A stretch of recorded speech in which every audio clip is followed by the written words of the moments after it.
6 जुलै आणि 8 जुलैच्या भल्या पहाटे खेड तालुक्यात अतिवृष्टी झाली आणि या अतिवृष्टीनं पश्चिम पट्टा असेल किंवा संपूर्ण खेड तालुक्यातील पुराची स्थिती निर्माण झाल्यानंतर विशेषतः पश्चिम पट्ट्याचं कंबरडं मोडलं.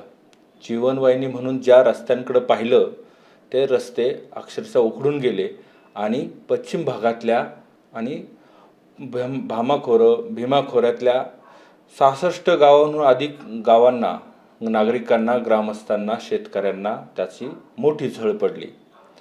त्यानंतर खेड तालुक्यात एक चळवळ उभी राहू पाहते आणि ती चळवळ आहे पश्चिम विभाग संघर्ष समितीच्या नावानं. आणि ह्या संघर्ष समिती या लोकांना संघर्ष करण्याची का वेळ आली, या काही प्रश्नांची थोडक्यात उत्तर आपण जाणून घेणार आहोत. आपल्यासोबत संघर्ष समिती निर्माण करण्यासाठी जे काही मोजके हात पुढे आलेत त्यापैकी एक हात आपल्यासोबत आहेत मच्छिंद्र सातकर, जे सुपे गावाचे रहिवासी आहेत आणि या तरुणानं या चळवळीत हिरिरीनं सहभाग घेतला आणि ह्या चळवळीची रोपटं या निमित्तानं लावलं गेलं. अनेक प्रश्न आहेत. या सगळ्या प्रश्नांची उत्तर आपण खेड टाइमच्या माध्यमातून दर्शकांना, पश्चिम पट्ट्याला, राजकारण्यांना आणि खेड तालुक्यातल्या प्रत्येकाला काही प्रश्न पडलेले आहेत त्या प्रश्नांची उत्तर आपण जाणून घेणार आहोत. नमस्कार, खेड टाइम्समध्ये तुमचं स्वागत. नमस्कार. ही खरंच चळवळ उभी राहते, नक्की काय चळवळ उभी राहण्याची काय कारणं आहेत? या ठिकाणी आम्ही तरुण जे सहकारी आहेत माझे, आम्ही एक विचार केला की प्रामुख्याने आपल्या भागात दरवर्षी पाऊस होतो आणि पश्चिम भागामध्ये पावसाचं प्रमाण खूप जास्त असतं. तर याच्यावरती काहीतरी ठोस भूमिका घेतली पाहिजे. आपले रस्ते असतील, आपल्याकडे पाणी असेल, आपल्याकडे लाईट असेल. प्रामुख्याने जर माणसाच्या रोजच्या जीवनात जर रस्ता खूप मोठा पार्ट आहे, कारण की त्या रस्त्यामुळे या ठिकाणी आमचे MIDCला आम्ही जोडले गेलेलो आहोत, शहराला आम्ही जोडले गेलेलो आहोत. तर प्रामुख्याने रस्ता हा आमचा मुद्दा खूप महत्त्वाचा आहे आणि ह्या रस्त्याच्या मुद्द्यालाच अनुसरून आम्ही सुरुवातीला शिरोली ते वांद्रा म्हणजे पाईट ते वांद्रा हा एक व्हॉट्सअप ग्रुप आम्ही चालू केला. परंतु त्या ग्रुपला अगदी 4 तासामध्येच 1025 फॉलोअर्स म्हणजे 25 जणांनी तो ग्रुप जॉईन केला आणि तो प्रतिसाद पाहता त्या ग्रुपमध्ये मग आम्हाला करंजेर ते वांद्रा असेल, पाईट ते वांद्रा असेल, पलीकडे वाशेर ते खरपूड असेल किंवा पलीकडे पाबे, भोमाळे, बोरगिरी, शिरगाव ते तिकडले वरचे, ते सर्व गावचे तरुण युवक आम्हाला कनेक्ट झाले, जोडले गेले. आणि ते युवक आम्हाला म्हटले की भाऊ, हा फक्त आता एक रस्त्याचा विषय न राहिलेला नाही, याच्यामध्ये आता आपण सर्व आहोत. आणि निश्चितपणे त्याच्यानंतर जबाबदारी वाढली आणि त्याच्यानंतर आम्ही असा विचार केला की हा आता फक्त व्हॉट्सअप ग्रुप पुरतं मर्यादित न ठेवता ही आपण एक चळवळ उभी केली पाहिजे. आणि ह्या चळवळीचं आम्ही आवर्जून तुम्हाला सांगतो, पश्चिम विभागात संघर्ष समिती हे नाव का ठेवलं, तर आज आम्हाला संघर्ष विकास कामांसाठी संघर्ष करायची वेळ आलेली आहे. अक्षरशः आम्हाला आक्रोश करायची वेळ आलेली आहे. माणूस आक्रोश कधी करतो, ज्यावेळेस माणूस एखादा मानसिक धक्का भेटतो किंवा जवळची व्यक्ती जाते त्यातनं माणूस ओरडतो, मोठमोठ्याने ओरडतो. तर आज ही वेळ आलेली आहे आम्हाला. आणि निश्चितपणे गावचा जर विकास असेल तर या विकासासाठी आम्ही सर्व तरुण, मग त्यामध्ये सर्व पक्षी आले, आम्ही पक्ष वगैरे बाजूला ठेवून आपला भागाभिमान म्हणून आपल्या भागासाठी आपण सर्वांनी एकत्र आले पाहिजे ह्या भावनेनं आज आम्ही एकत्र आलो आणि पश्चिम विभाग संघर्ष समिती स्थापन झाली. तुम्हाला प्रामुख्याने हे नमूद करू इच्छितो की या समितीमध्ये कोणी नेता नाही, कोणी पुढारी नाही. ही समिती सर्वसामान्य गावच्या सर्वसामान्य माणसाची आहे आणि सर्वसामान्यांचं व्यासपीठ आहे. याच्यामध्ये मी जर आपल्या समोर येऊन बोलतो म्हणजे मी काही नेता नाही आणि मी पुढारी नाही, मी पण सर्वसामान्य समाजातला एक घटक आहे आणि ते विचार मांडण्यासाठी मी नागरिक म्हणून आपल्या समोर आलेलो आहोत. या ठिकाणी संघर्ष समितीमार्फत प्रामुख्याने भागाचे समजा करंजवेरे ते वांद्रा या भागाचे वाकीतर्फे वाडा असेल, शिवे असेल, वाघाव असेल, कोळवे असेल, गडद असेल, आंबू, वेल्लावळे, त्याचप्रमाणे पुढं तोरणे असेल, वांद्रा असेल, ह्याही भागातली मंडळे जोडलेली आहे. त्याचप्रमाणे तुम्ही पाईट ते वांद्रा तर ह्या रस्त्याने हेदरुज आहे, देवतोरणे आहे, पाळू आहे, कासारी आनावळी आहे, आडगाव आहे, टेकवडी आहे, सुपे सातकरवाडी आहे, वाघू आहे, त्याचप्रमाणे आंबोली, विराम बलवडी, आडे आणि वांद्रा हे सुद्धा लोक या ठिकाणी जोडलेले आहेत. पलीकडे तुम्ही वाशेरे नंतर साकुर्डी, वाजवणे, आवदर, दोन्ही कुडे, त्याच्यानंतर घोटवडी, परसूल, खरपूड हे सुद्धा लोक या संघर्ष समितीमार्फत हे सुद्धा जोडलेले आहेत. त्याचप्रमाणे पलीकडे शिरगाव, दामणगाव हे सुद्धा लोक, बोरगिरी हे सुद्धा लोक संघर्ष समितीत जोडले गेलेले आहेत. आणि खरंच लोकांचा रिस्पॉन्स पाहता सर्वांची एकच भावना आहे की आपल्या भागाचा विकास झाला पाहिजे आणि या विकासाच्या भावनेतूनच आम्ही सर्व एकत्र आहोत. याच्यात कुठलंही पक्ष राजकारण चालणार नाही आणि आम्ही ते चालूनही देणार नाही. सर्वसामान्य जनता म्हणूनच हे आंदोलन राहील. जे काही भविष्यात आमच्या गोष्टी होतील ते सर्वसामान्य माणूस म्हणून, सर्वसामान्य नागरिक म्हणून राहतील. जो ज्याला ज्याच्या त्याच्या पक्षाचा अभिमान निश्चित असावा, नेत्याचा अभिमान असावा, पण भागाचा अभिमान पाहिला. त्याच्यानंतर नेते पक्ष ज्याला नेत्यांचा अभिमान आहे त्यांनी घरी नेऊन चहा पाजावा. परंतु ज्यावेळेस संघर्ष समितीत काम करायचे त्यावेळेस आपण कुठल्याही पक्षाचे नाही आणि कुठल्याही नेत्याचे नाही, ह्याच भावनेतून संघर्ष समिती स्थापन झाली. पश्चिम विभाग संघर्ष समिती हे नाव खरं तर तुम्ही पुढे आणलं आणि एक चळवळ उभी राहते, भविष्यात ती उभी राहील असं चित्र सध्या तरी निर्माण झाले. कारण ही सोशल मीडियावर तर सध्या ॲक्टिव्ह आहे, आता पुढच्या काही काळात तुम्ही ॲक्टिव्ह राहणार. तुम्ही म्हणता हे राजकारण विरहित ही चळवळ तुम्ही सुरू केली. तुम्ही एका पक्षाचे विभाग प्रमुख आहात, म्हणजे उद्धव बाळासाहेब ठाकरे शिवसेना पक्षाचे. तुमचे खरं तर उद्धव ठाकरे पक्षाचे आमदार आहेत, त्यानंतर जिल्हा परिषद सदस्य आहेत भरपूर. तालुक्यात उभाटाचं प्रस्थ असताना तुम्हाला चळवळ उभी करण्याची का वेळ आली? प्रामुख्याने मी आपल्याला एक सांगू इच्छितो की ज्यावेळेस आपण भागाचा विचार करतो, आपण तरुण राजकारणात का पडतोय प्रामुख्याने मी तुम्हाला सांगतो. तरुण राजकारणात पडतो मी स्वतः राजकारणात पडलो आपल्याकडनं समाजाची सेवा घडावी, आपल्या भागाची सेवा घडावी या माध्यमातून आपण राजकारणात पडलो. आणि काय होतं, काही गोष्टी अशा असतात की या गोष्टीमध्ये राजकारण न करता वेळ आली विकास कामांसाठी आपल्याला आपल्या नेत्यांसगळं भांडावं लागलं, तरी आज आमची तयारी आहे का विकास कामांसाठी, आमच्या भागाच्या कामांसाठी नेत्यांसोबत भांडायचे जरी आमची भांडावं लागलं तरी निश्चितपणे आमची भांडायची तयारी आहे. कारण की आतापर्यंत विकास हा फक्त कागदोपत्रीच आम्हाला दिसलाय, पण प्रत्यक्षात विकास हा कुठं पाहायला भेटला नाही. आणि ज्या कोणा प्रतिनिधीला विकास पाहायचा असेल तर त्यांनी एकदा पाईट ते वांद्र रस्त्याने प्रवास करावा, करंजवेरे ते वांद्र रस्त्याने प्रवास करावा, पलीकडे वाशेरे ते खरपूड गोटवडी या रस्त्याने प्रवास करावा आणि सांगावा का विकास कुठे.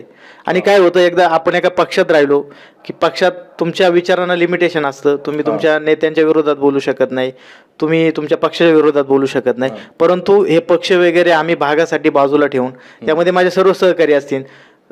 आता मी फक्त उभाटा आहे तर याच्यामध्ये भाजपचे जोडलेले आहेत, त्याच्यामध्ये राष्ट्रवादीचे जोडलेले आहेत, ते सुद्धा पक्ष बाजूला ठेवून फक्त आपण भागासाठी आपल्या समाजासाठी एकत्र आलोत आणि ह्याच भावनेत ही संघर्ष समिती उभी राहिलेली आहे. कारण की सर्वसामान्य माणूस ज्यावेळेस मैदानात उतरतो त्यावेळेस त्याच्या विचारांना कुठलं लिमिटेशन नसतं, कुठलंच काही नसतं. आणि ज्या आमच्या भूमिका आहेत, आम्ही मागतोयच काय, आम्हाला रस्ते द्या, आम्हाला पाणी द्या आणि आम्हाला लाईट द्या, ज्या सर्वसामान्य माणसाच्या मागण्या त्याच आम्ही मागतोय. आणि जर त्याच आम्हाला नाही तर खरंच मग देश स्वातंत्र्य होऊन आज 79 वर्ष झाली, मग आम्हाला स्वातंत्र्य भेटलं का, हा पण विचार आम्ही सर्व तरुणांनी या ठिकाणी केलेला आहे. आणि त्यामुळे ही भूमिका घेतलेली आहे की माझं कुठल्याही राजकारण्यांना आपल्याला काही बोलायचं नाही, याच्यात कुठलं राजकारण आणायचं नाही. हे व्यासपीठ जे आहे ते सर्वसामान्य नागरिकांचं व्यासपीठ आहे. इथे सर्वसामान्य नागरिकांना त्यांच्या भूमिका मांडण्याचा पूर्ण अधिकार आहे. खरं तर स्वातंत्र्यानंतर पाणी, वीज आणि रस्ता ही समस्या आजही पुण्यापासून काहीच किलोमीटर अंतरावर असणाऱ्या भागाला जर ही वेळ येते आणि तुम्ही म्हणता की सर्वपक्षीय कार्यकर्ते तुमच्या चळवळीत सहभागी होत आहेत, तर मग सगळ्या पक्षांचे असताना तरी तुम्हाला सगळ्यांना मिळून चळवळ उभी करावी लागते. तुम्हाला एक प्रामुख्याने सांगतो की काय होतं, आता रस्त्यांची कामं होतात, परंतु काय होतं एक जण आम्ही सुद्धा पाठपुरावे अधिकारी संबंधित अधिकाऱ्यांशी आम्ही पाठपुरावे केले, सगळं केलं, परंतु 1 आणि 2 जण पळून काही फायदा नाहीये. हा विषय आम्ही तुम्हाला उदाहरण पण देतो. आमचा आडगाव फाटा ते सातकरवाडी फाटा हे रस्त्याचं काम 2022 पासून चालू आहे, 22 ते 23 ते काम चालू आहे आणि ते काम अजूनही पूर्णत्वास आलेलं नाहीये. झाले किती 3 वर्ष झाली. प्रामुख्याने सांगतो की संबंधित ठेकेदार असेल, आमच्या गावचे सरपंच असतील, आडगावचे सरपंच असतील, आमच्या गावचे सरपंच असतील, ग्रामस्थ असतील, आम्ही ठेकेदारांना हे काम बरोबर नाही झालेलं हे कंप्लेंट पण केली. संबंधित PWD अधिकाऱ्यांपर्यंतही आम्ही त्या कंप्लेंटी केल्या, परंतु त्याचा काही ठोस असा निर्णय झाला नाही. आज परिस्थिती अशी आहे की तो खड्डा आहे, तो 3 वर्ष झालो तो खड्डा तसाच आहे. म्हणून आम्ही एक विचार केला की 1 आणि 2 जणांनी पाठपुरावा करून काही फायदा नाही, याच्यासाठी आपल्याला अनेकांची मदत लागेल. आणि आज 1 हात जरी वर झाला सर्वसामान्यांचा तर शेकडो हात सर्वसामान्यांसाठी वर झालेले आहेत आणि आज शेकडो युवक ह्या समिती म्हणून आम्हाला जोडले गेलेले आहेत. तुम्ही म्हणताय 2022 पासून रस्त्याची ती अवस्था आहे, तुम्ही उदाहरण दिलं त्याचं. मग प्रशासन याला खरं गांभीर्यानं पाहत नाही, ठेकेदार मुजूरपणा करतो, मग ह्याला राजकीय पुढाऱ्यांचं पाठबळ असतं की काय? नक्कीच कोणत्या राजकीय पुढाऱ्याचं पाठबळ असल्याशिवाय मनमानी कारभार कोणी करू शकत नाही. सध्या ठेकेदार असतील किंवा PWDच्या संबंधित अधिकारी असतील तर त्यांचा हमकर सो कायदा असं चाललंय. जर तुम्ही गावचे सरपंच तुम्हाला तक्रार करताय, ग्रामस्थ तुम्हाला तक्रार करताय, पण जर तुम्ही लक्ष देत नसेल, आज परिस्थिती अशी आहे की आमच्या सातकरवाडी फाट्याच्या थोडं पुढे एक पिण्याच्या पाण्याचा हापसा आहे. 3 वर्षापासून कॉन्ट्रॅक्टरने तो पूर्ण घाट उकरून ठेवलेला आहे आणि 3 वर्ष तो घाट उकरून तसाच पडलेला आहे. माझं एक आपल्या माध्यमातून एक सांगणं असं आहे की जर ते काम होणार नसेल, आपल्याला जर तेवढंच काम करायचं ते होणार नसेल तर ते घाट आणि ते रस्ते उकरून फायदा नाही, जेणेकरून ग्रामस्थांना नागरिकांना त्या गोष्टीचा त्रास होतो. आज आमचे लोक पिण्याच्या पाण्यासाठी त्या हापशावरती येतात. महिला मंडळी आमच्या कितीतरी पायी घसरून त्या याने पडतात, गाड्या चढत नाहीये. 2 व्हीलरवर कोण आलं तर 2 व्हीलर सुद्धा ॲक्सिडेंट होतात. गेल्या वर्षी एका पर्यटकाची 4 व्हीलर पलटी झाली होती. सुदैवाने कुणाचा ॲक्सिडेंट म्हणजे जीवितहानी काही झाली नाही म्हणून वाचलं थोडक्यात. परंतु मग प्रशासन मग माणसं मारायचीच वाट बघताय का? जर आम्ही एवढं सांगून पाठपुरावा करून जर तुम्ही लक्ष देत नसेल तर मग आम्ही करायचं काय? आज आम्हाला आक्रोश करण्याची वेळ ही प्रशासनाने आणलेली आहे. खरं तर आजपर्यंत तुम्ही आम्ही सगळ्यांनी राजकीय नेत्यांची जाहिरातबाजी पाहिल्यात की पश्चिम भागाला एवढ्या कोटींचा निधी, एवढे रस्ते चकाचक, एवढे पूल बांधले आणि पर्यटनाच्या दृष्टीने हे काम केलं. मग हे असताना तरी तुमची दुर्दशा का? म्हणजे पश्चिम भागाला एवढं दुय्यम स्थान दिलं का जातंय किंवा केलेलं काम फक्त दाखवलंच जातंय का प्रत्यक्षात काय असतंय? आता आपल्या न्यूजच्या माध्यमातून मी सांगू इच्छितो की निश्चितपणे लोकप्रतिनिधी कामं, पुलांची कामं असतील, कामं करतात. आता तुम्हाला उदाहरण सांगतो, आमच्याच रस्त्याचं घ्या, जुन्या पुलावरतीच नवीन पूल बांधलाय. तुम्हाला व्हिडिओ सहित ते तुम्हाला त्या बातमीला मी दाखवतो. व्हिडिओ सहित जुन्या पुलावरतीच पूल बांधलाय. 2 मजली झाला? नाही, जुन्या पुलावरतीच रस्त्यावरतीच पूल बांधलेला आहे. तोच पूल, फक्त त्याला कठड्या वगैरे लावलेत आणि तोच पूल बांधलेला आहे.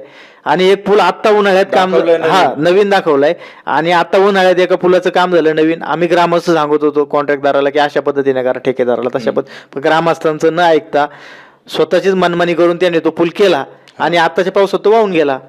म्हणजे कामं ही होतात पण चांगल्या क्वालिटीची होत नाही. कामं झाली पाहिजे ना तर ती चांगल्या पद्धतीत झाली पाहिजे. इथले संबंधित अधिकारी मला तर वाटतं पाहणी करायला सुद्धा येत नाहीयेत. आता हे 8 दिवस झाला आमची चळवळ उभी राहून, परंतु एकही संबंधित अधिकारी रस्त्यावरती नाही आला की लोकांचं किती नुकसान झाले, रस्त्यांची काय परिस्थिती आहे, एकही अधिकारी अजून रस्त्यावरती उतरलेला नाहीये. तुम्ही अधिकाऱ्यांचं म्हणता, मग आता हे राजकारणी, राजकीय पुढारी हे तर त्या पट्ट्यात फिरत असतील ना, का ह्या रस्त्याने फिरत नाहीत? त्यांना दिसत नाही का तुमची ही अवस्था, ह्या रस्त्यांची ही स्थिती? राजकारण्यांना जर स्थिती दिसली असती, राजकारणी फक्त कोणाची दशक्रिया, लग्न, स्वतःचा स्वार्थ ह्याच गोष्टी करण्यासाठी आमच्या भागात येतात. हे आमचा आरोप म्हणा किंवा काही म्हणा, परंतु जर त्यांना ही परिस्थिती दिसली असती तर आज आम्हाला ही रस्त्यावर उतरायची वेळ आली असती का? आम्हाला आज रस्त्यावर उतरावं का लागते का? आमच्याकडे कोणी लक्ष देत नाही म्हणून आम्ही आज आमच्यावर तुम्ही लक्ष द्या, आम्ही आक्रोश करतोय, तुम्ही आमच्यावर लक्ष द्या, हेच आमचं म्हणणं आहे सर्वांना. आमच्याकडे लक्ष द्या, आमच्याकडे बघा, आमचे काय दुखणं आहे ते ऐका आणि त्याचं सोल्युशन काढा. रस्त्यांची कामं दरवर्षी पेपरबाजी होते, रस्त्यांची कामं मंजूर झाली, रस्ते झाले, परंतु ते रस्ते खरंच होतात का? तर ती कामं अत्यंत निकृष्ट दर्जाची होतात. दरवर्षी आम्हाला आश्वासनं दिली जातात, फक्त रस्त्यांची मलमपट्टी केली जातात, खड्डे बुजवले जातात, पण खड्डे कशाने बुजवतात? फक्त खडी टाकतात, मुरुम टाकतात. मग डांबराच्या फॅक्टऱ्या काय बंद पडल्यात का? डांबर नाहीये. जर प्रॉपर खड्डे बुजवले, आणि काय होतं की उन्हाळ्याच्या दिवसांना त्या रस्त्याने अवैध वाहतूक होते. रात्रीचे बिना नंबरचे मातीचे डंपर, मुरुम मोठ्या प्रमाणामध्ये पश्चिम विभागामध्ये उत्खनन होतंय. रात्रीच्या मोठ्या मोठ्या गाड्या बिना नंबरच्या चालतात आणि ड्रायव्हर सुद्धा बेभान होऊन गाड्या चालवतात. पूर्ण साईड पट्ट्या नाही आहेत. काही युवक रात्रीच्या नाईट शिफ्टला MIDCत कामाला असतील किंवा काही लोक रात्रीचे इतर बाहेर गेले तर अक्षरशः जीव मुठीत धरून त्यांना गाडी साईडला जाऊन 2 व्हीलर सुद्धा साईडला उभी करावी लागते. ही परिस्थिती आहे. साईड पट्ट्या रस्त्यांना राहिलेल्या नाही आहेत, साईड पट्ट्या वाहून गेलेल्या आहेत. मग आपण समजा आलो किंवा आम्ही कुठं पाठपुरावा केला, नेत्यांना गेलो, साईड पट्ट्या तात्पुरत्या भरून दिल्या जातात किंवा मुरुम माती टाकून ते आम्हाला हे करून देतात, परंतु ते ठोस कारण नाहीये. आम्ही काय म्हणतोय की आम्हाला दरवर्षीच पाऊस पडतोय. लहान मुलगा सुद्धा सांगेन की आपल्या पश्चिम भागामध्ये पाऊस पडतो, दरवर्षीच पाऊस पडतो. मग त्याच्यासाठी ठोस काहीतरी भूमिका घेतली पाहिजे. हाच आमचा प्रश्न आहे की काहीतरी तुम्ही ठोस भूमिका घ्या आणि रस्ते चांगल्या पद्धतीचे आम्हाला द्या. रस्ते ही आमची जीवनवाहिनी आहे आणि तीच आमची मागणी आहे की आम्हाला रस्ते चांगले हवेत. रस्त्याचा विषय निघाला म्हणून बोलूया. पुढील वर्षी कुंभमेळा आहे, नाशिक कुंभमेळा आहे, तर बहुतेक भाविक आपल्या भीमाशंकरला यांनी तसं नियोजन प्रशासनाने केलं आहे. त्या दृष्टीनं रस्त्याची कामं चालली आहे, पार्किंग व्यवस्था, अगदी भीमाशंकर विकास परिसर विकास डेव्हलपमेंट जोरदार सुरू आहे. आपल्याकडनं काही दिसत नाही आहे. रस्त्यात आपले रस्ते त्याच पद्धतीचे सुसज्ज चकचकीत झाले. त्या दृष्टीनं तुम्ही काही भूमिका घेतली आहे का? तुमच्या समितीकडे असा काही मुद्दा आहे का की आता भीमाशंकर विकास आराखड्यासंदर्भात तुम्ही काही उपाययोजना सुचवणार आहात? काही नवीन रस्त्या संदर्भात काही तुमच्या डोक्यामध्ये काही प्लॅन आहे का? आता प्रामुख्याने जर आता तुम्ही विचारले तर प्रामुख्याने सांगतो, भीमाशंकर हे आपल्या तालुक्यातलं मंदिर आहे. हे तुमचं आमचं सर्वांचंच आराध्य दैवत आहे. प्रामुख्याने आमचं तेच म्हणणं आहे की जे रस्ते होतात, समजा आता कुंभमेळ्याच्या दृष्टीने रस्ते होतील तर निश्चितपणे जे भाविक मुंबईवरनं करंजवेरे मार्गे, दामणे पाटा मार्गे, सातकरवाडी पाटा मार्गे, गोटवडी, दामणगाव मार्गे, शिरगाव मार्गे, मंदोशी आणि तसेच वरती तळघरला निघून तिकडे जातात. तर प्रामुख्याने खरंच हे आपलं दुर्दैव आहे की निश्चितपणे भीमाशंकरला जाण्यासाठी आपल्या तालुक्यातनं रस्ता पाहिजे होता. आज आपल्याला दुसऱ्या तालुक्यातनं जावं लागते. किंवा तुम्हाला एक शोकांतिका आमच्या भागातल्या लोकांचे सांगतो, पलीकडं आम्हाला मावळपट्टा जोडलेला आहे, डोंगराच्या पलीकडे मावळ आहे आणि इकडं अलीकडं आंबेगाव आहे. तर तुम्ही तिकडल्या साईडचे रस्ते बघा, मावळ तालुक्याचे पण रस्ते बघा, तिकडले रस्ते अत्यंत उत्कृष्ट आहेत, शेवटच्या गावाच्या टोकापर्यंत रस्ते चांगले आहेत. मग आमच्याच भागावरती हा अन्याय का? आमच्या भागात रस्ते नाही आणि एकदा पर्यटक जर त्या रस्त्याने आला मुंबईवर, परत पर्यटक येत नाही त्या रस्त्याने. कुणाच्या गाड्या बंद पडतात, कुणाच्या गाड्या खाली लागतात. तुम्ही पर्यटकांना एकदा तुम्ही रस्त्यावर थांबून विचारा, पर्यटक तुम्हाला 100% चांगल्या पद्धतीने माहिती देईल की रस्ते कसे आहेत. तो पर्यटक परत त्या रस्त्याने येत नाही. किंवा प्रामुख्याने आपल्या खेडचेच जरा, खेडचे लोक सुद्धा मंचरवरूनच भीमाशंकरला जातात पण आपल्या तालुक्यातून जात नाही. ही परिस्थिती. आणि अनेक मंदिर आहेत पर्यटनाच्या दृष्टीने. तुम्ही मुद्दा घेतले तर पर्यटनाच्या दृष्टीने अनेक मंदिर आहेत. समजा पर्यटक जर मुंबईवरनं आला, नवला गुंबऱ्याबंद त्या खिंडीबंद जर पर्यटक आला तर निश्चितपणे थोडं पुढे गेल्यावरती वाकीतर्फे वाडामध्ये चक्रेश्वर महाराजांचं मंदिर आहे डोंगरावरती. त्याच्या पुढे गडदला दुर्गेश्वरांचं मंदिर आहे. त्याच्या पुढे गेल्यानंतर तुम्ही तोरण्यामध्ये वरसुबाई मातेचं मंदिर आहे डोंगरावरती. त्याच्यानंतर पुढे वांद्र्यामध्ये भामेश्वर महाराजांचं मंदिर आहे. पुढे वांद्र्याचं डॅम आहे. जर पर्यटन त्याही मार्गे गेला, आमची मागणी काय आहे की तुम्ही रस्ते जर चांगले केले तर पर्यटनाच्या दृष्टीने आणि पर्यटन रस्ते चांगले झाले तर आमचे युवक समजा कोणी छोटा मोठा उद्योग टाकू शकतं, कोणी दुकानं टाकेल, कोणी टापरा टाकेल. आमच्या लोकांना काहीतरी उद्योग व्यवसायातनं काहीतरी भेटेल. पण रस्ते अक्षरशः रस्त्याची तुम्ही कोणत्याही मार्गे जावा चाळण झालेली आहे. त्याच्यामुळेच ही वेळ आलेली आहे आम्हाला रस्त्यावर यायची. आता प्रामुख्याने भीमाशंकर महाराजांचं मंदिर आहे, ते आपल्या सर्वांचं या ठिकाणी दैवत आहे. परंतु खऱ्या अर्थानं सांगतो, भीमाशंकरला आपण जातो कुठनं?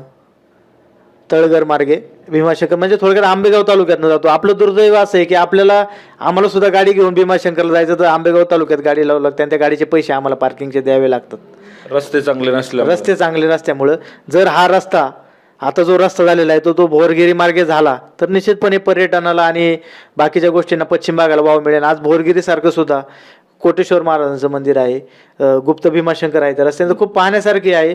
आणि आता तुम्ही म्हणता तो कर्जत भीमाशंकर, तो 2016-17 जो पडरवाडी खिंडीपाशी तो रस्ता थांबलाय, तो फक्त इको सेन्सिटिव्ह झोन असं काहीतरी कारण देऊन तो रस्ता या ठिकाणी थांबवलेला आहे. परंतु मग तिथं तुम्ही इको सेन्सिटिव्ह झोन म्हणता आणि रातोरात लाखो झाडांची कत्तल करून तुम्ही पवनचक्क्यांचे प्रकल्प उभारले, मग तिथं तुम्हाला इको सेन्सिटिव्ह झोन आला नाही का? मग जर तुम्ही रस्त्यासाठी तुम्हाला इको सेन्सिटिव्ह झोन येत असेल, मग जर रातोरात तुम्ही लाखो झाडांची कत्तल करून पवनचक्क्या बांधल्या, मग ते कशामुळे बांधल्या? किंवा मग ते जर होत असतील तर मग भोरगिरी मार्गे रस्ता व्हायला काय अडचण आहे? जेणेकरून रस्ता झाला तर निश्चितपणे पर्यटन वाढणार आहे आणि आपल्याकडे पाहण्यासारखे भरपूर आहे. पर्यटनाच्या बाबतीत खरंच आपण सर्व पुढाऱ्यांनी हा विचार केला पाहिजे. तुम्ही एका पक्षाचे पदाधिकारी आहात, तुम्ही एक चळवळ उभी केली आहे आणि संघर्ष समितीच्या माध्यमातून तुम्ही पश्चिम भाग अख्खा व्यापणार आहात आणि एक लढा उभा करणार आहात. तुम्हाला वाटतंय की तुमच्या लढ्याला यश मिळेल आणि मिळेल तर ते कसं मिळेल? हो, नक्कीच यश मिळेल. कारण की आम्ही जे जोडलेलो सर्व युवक आहोत, प्रत्येकाने कुठल्या ना कुठल्या पक्षासोबत काम केलेलं आहे, कुठल्या ना कुठल्या नेत्यासोबत काम केलेलं आहे. सगळ्यांना राजकीय अनुभव आहेत. परंतु प्रामुख्याने काय होतं, तुम्ही ज्यावेळेस राजकारणात असता त्यावेळेस तुम्हाला एका पक्षाचं लिमिट असतं. तुमची विचारधारा त्या पक्षासोबत जोडलेली असते. तुम्ही त्या पक्षाच्या विरोधी बोलू शकत नाही, तुम्ही त्या नेत्यांच्या विरोधी बोलू शकत नाही. आणि ह्याच राजकारणामुळे खऱ्या अर्थानं आमचा भाग मागे राहण्याची कारणच ती आहेत. आज मी आपल्या समोर आलोय न्यूज मार्फत, मी सर्वांना आवाहन करू इच्छितो की काय होतं की आमच्या भागात गटातटाचं राजकारण, हे गटातटाचं राजकारण भावक्यांमध्ये आलं, भावक्यांचं राजकारण घरामध्ये आलं. आणि त्या गोष्टी, ह्या राजकारणाच्या गोष्टींमुळेच, गटातटामुळेच आमचा भाग कुठेतरी मागे राहिला. मी आपल्या मार्फत सर्व या ठिकाणी आता जे संघर्ष समिती स्थापन करतोय, मी सर्वांना, ज्येष्ठ असतील, थोर असतील, आमच्यापेक्षा वयाने अनुभवाने खूप मोठे लोक आहेत, त्यांना अनुभव आहे, सगळ्या गोष्टी आहेत. परंतु कुठेतरी एक थिणगी पेटायची सर्व वाट बघत होते आणि आज ही थिणगी पेटलेली आहे. आम्ही सर्व पक्ष सोडून आज सर्व युवक एकत्र झालेलो आहोत, फक्त आपल्या भागाच्या विकासासाठी आणि आपल्या भागाच्या स्वाभिमानासाठी. आणि निश्चितपणे जर मी सर्वांना सांगतो की हे पक्ष राजकारणापुरतं राजकारण ठेवलं पाहिजे. निवडणूक आल्यानंतर तुम्ही, प्रत्येकाला स्वातंत्र्य आहे की कुठं मत करायचं, कुठं मतदान करायचं, हे प्रत्येकाला 100% स्वातंत्र्य आहे.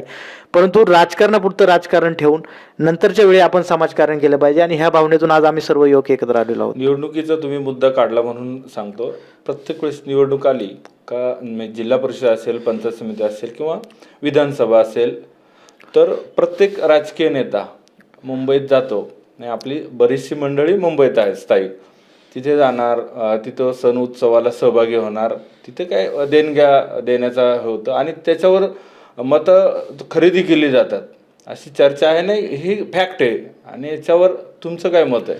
माझंही आपल्या न्यूज मार्फत सर्वांना आव्हान आहे की आपण इलेक्शन काळामध्ये कुठल्याही बुलथापांना बळी न पडता, एक आपण सुज्ञ नागरिक आहोत, भागाचे नागरिक आहोत. आपण त्यावेळी 400-500 रुपये, 1000 रुपये घ्यायचे आणि आता ही परिस्थिती आपल्याला भोगावी लागते. रस्त्यांची परिस्थिती असेल, पाण्याची असेल, लाईटी असेल, या समस्या आपल्याला भोगाव्या लागतात. आणि मुंबईलाही आमचे लोक गेले, त्याची पण कारणं आहेत की आमच्याकडे जर सुविधाच नाहीये, ना रस्ते आहेत, ना पाणी आहे, ना लाईट आहे. जर आम्हाला रस्ते असते तर निश्चितपणे पर्यटन, आज सह्याद्रीची पर्वतरांग आहे आपल्या पश्चिम भागामध्ये, पर्यटनामार्फत आम्ही सुधारलो असतो.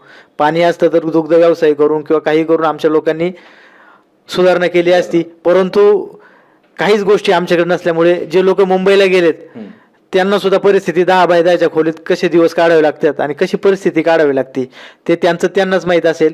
परंतु अक्षरशः लोक बाहेर जाण्याची पण कारणं आहेत की हा विकास नाहीये आणि हा विकास आम्हाला शोधून आणायचा आहे पुढील काळामध्ये. तुम्ही पाण्याचा विषय काढला तर मग 3 धरणं आहेत, कळमोडी, चासकमान, भामासखेड. ही धरणं, भामाखोर असेल, भीमाखोर आहे, हे सुजलम सुफलम आहे. तसं पाहिलं तर मी आजही गेलो पावसाळ्यात तर दिसतं प्रत्यक्षात.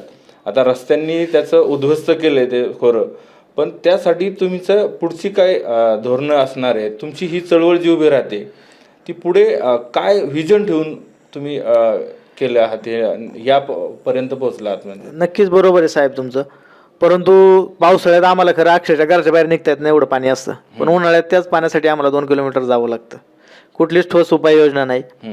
बुडीत बांधारे, मला आठवते 2014-15 पासून मी ऐकतोय का बुडीत बांधारे होणार आहेत, पण अजून काही बुडीत बांधारे या ठिकाणी झालेले नाही. निश्चितपणे जर बुडीत बांधारे झाले, तुम्हाला उदाहरण सांगतो भामासखेडचं, मी इकडल्या भागात राहणार आहे म्हणून इकडलं उदाहरण सांगतो. वाघू, साबळेवाडी ही गावं आहेत, त्या गावाला फेब्रुवारी नंतर प्यायला पाणी नसतं, धरणाच्या बाजूला गाव.